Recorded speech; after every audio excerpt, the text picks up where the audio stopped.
Zdravo dragi moji!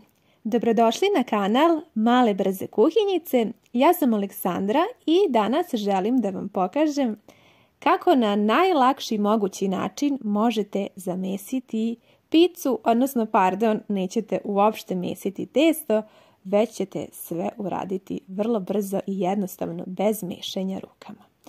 Ovdje sam sipala 300 ml tople vode, a zatim sam dodala 100 ml ulja i sada sam dodala još 2 kašike šećera i 10 grama suvog kvasca i sada ću blago sve ovako da promešam da se svi ti sastojci sjedine.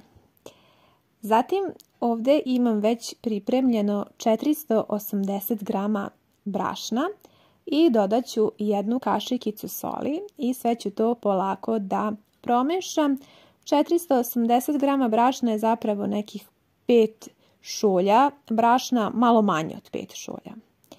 I sada ću ovako da dodam prvo jedan manji deo brašna i polako ću sve ovako da mešam sa špatulom ili možete naravno i drvenom varjačom. Zatim dodajem još jedan deo i postepeno mešam.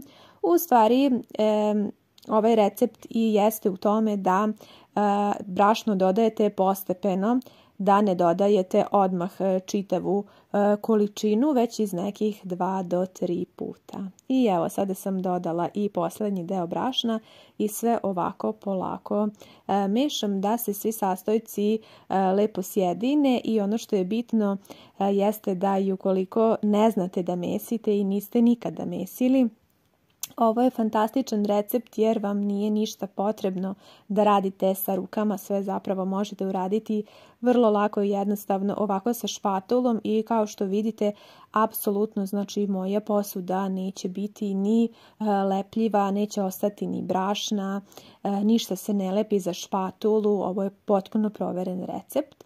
Sada ću dodati još malo ulja preko našeg testa koje smo sa špatulom zamesili. Gledajte da stavite ulje i ispod testa kako dok raste ne bude se zalepilo za posudu. Prekrijte sa prijanjajućom folijom, a zatim i sa jednom čistom i suvom krpom i ostavite na toplo mesto da ovo naše testo sada poraste.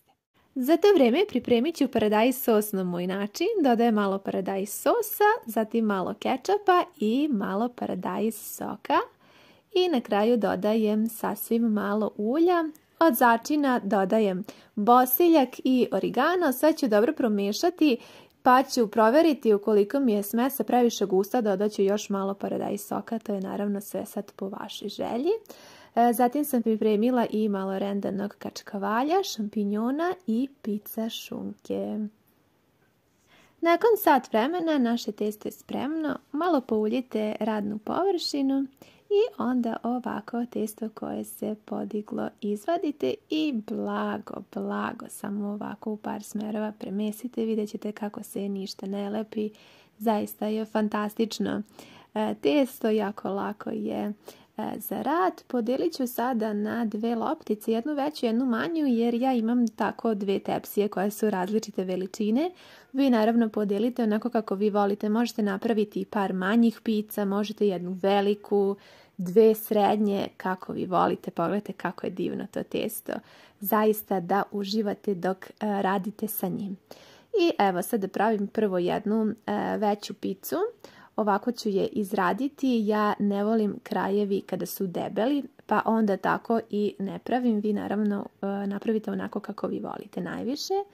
Sada ću prvo da pospem paradajz sos, naravno sve je sad ovo opcionalno, vi po želji stavljajte ono što vi volite da jedete sa picom. Eto, ja sad stavljam ovdje pizza šunku.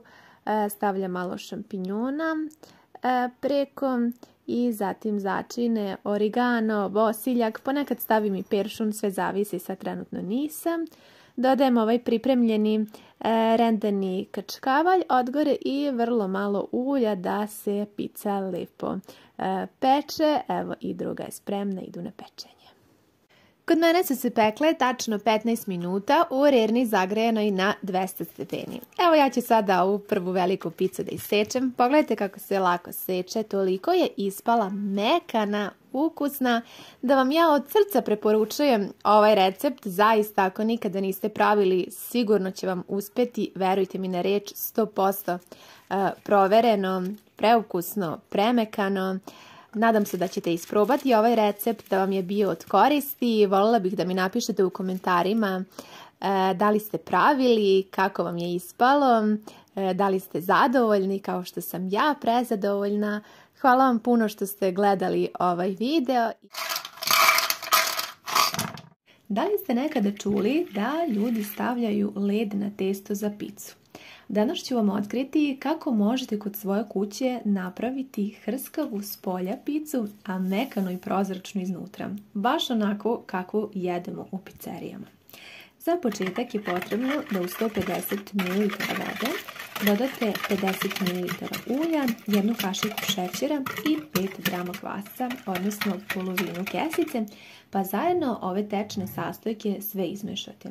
Unutra je potrebno da dodate još 240 g brašna i pola kašikice soli. Ovo je inače moj standardni, klasičan, najbolji recept za najmekše testo za picu. Mnogi ste ga već probali i znam da ste bili oduševljeni, jeste mi već pisali i mnogi pravite po ovom receptu. On je specifičan po tome što možete da umesite testo ovako sa špatulom. Ne trebaju vam uopšte ruke, vidite da se uopšte ne lepi za posudu. Pred kraj samo pospite malo maslinovog ulja, možete i naravno i suncokretovog, i ovako par pokreta rukom, tek toliko da testo postane mekano. I sada ćemo ga pokriti i ostaviti da odstoji. Možete ga držati oko 40 minuta na toplom mestu, ali svakako možete i duže ukoliko imate više vremena, ali ono će optimalno nakon 40 minuta do sat vremena da naraste. Sada je potrebno da pobrašnite vrlo malo podlogu i nećemo mnogo premesivati, tek evo ovoliko iz 2 puta. Ništa više od toga. Ono što je potrebno jeste da sada ovako na malo pobrašnjenoj podlozi razvučemo ovo testo, jer sad pravimo, pa reći ću slobodno, picu u kućnim uslovima kao iz pizzerije.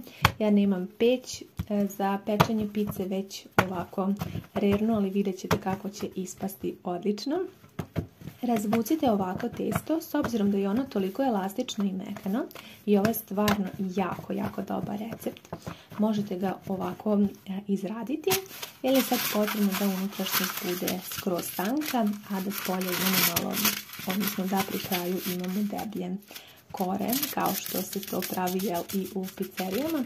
Sad ću još ovako izraditi i staviti testo za picu na papir za pečenje. Mislim da je ovo najlakši način. Ovdje unutra je pica toliko tanka da će onda poraste do načinja, tako da skroz razvucite. I ova količina je dovoljna za jednu picu. Zaboravila sam da kažem da sam koristila brašno tip 500 i to je brašno koje svima vama preporučujem da vam ispadne ovaj recept jednako dobro kao i meni. Testo je toliko mekano, vidjeli ste da sam stavila na rešetku iz rernje i sada stavimo led. A zašto? Prilikom postavljanja kockica leda na testu direktno pred pečenja, formira se para koja će tokom pečenja značajno da utiče na teksturu testa, pa će para zadržati da testo ostane vlažno iznutra i da formira hrskavu koricu s polja, ono što želimo. Rezultat je zaista nižna pica, prozračna iznutra, a savršeno hrskava s polja. Pekla se u rerni zagrejano na 200 stepeni, tačno oko 10 minuta. Ja sam je tada izvadila. Kao što ste vidjeli, malo sam krajeve premazala sa maslinovim uljem i ovdje sam željela da pizza bude sir slanina, vi možete i nešto drugo. Imala sam feta sir i malo pančete, pa sam sa time filovala i malo od gore posula origana. Na kraju smo dobili savršeno mekanu picu, pogledajte vi kako je to mekano i tanko i stvarno jako vam predlažem da isprobate ovaj recept. Mislim da ćete biti oduševljeni i toplo vam ga preporučujem. Pica je savršeno mekana, uživat ćete. Hvala vam mnogo na gledanju i ljubim vas sve puno.